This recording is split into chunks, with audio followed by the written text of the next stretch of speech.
અમદાવાદમાં જમવા જેવી સામાન્ય બાબતમાં પતિએ પત્નીના મોતને ઘાટ ઉતારી હોવાની ઘટના સામે આવી છે, જેમાં નારોલ વિસ્તારમાં રહેતા ઉર્મિલાબેન વ્યાસે તેઓની દીકરી પ્રજ્ઞાબેનના લગ્ન મહેસાણા ખાતે રહેતા પ્રદીપકુમાર વણકર સાથે કરાવ્યા હતા.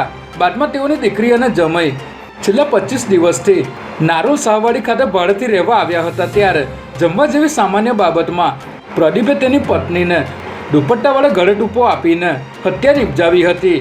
જે બાદ તે સામેથી પોલીસ સ્ટેશનમાં હાજર થતાં નારોલ પોલીસે તેની ધરપકડ કરી આગળની કાર્યવાહી હાથ ધરી છે.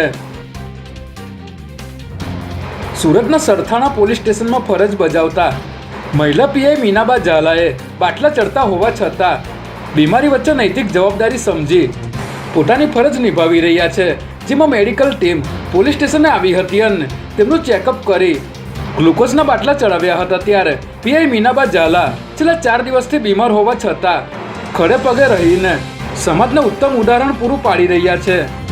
આવા દ્રશ્યો ક્યારેક જ જોવા મળતા હોય છે. ત્યારે પીઆઈ મીનાબા ઝાલાના પોલીસ સ્ટેશનમાં ચાલુ ફરજમાં સારવારના વિડીયો હાલ સોશિયલ મીડિયા પર ખૂબ જ વાયરલ થઈ રહ્યા છે.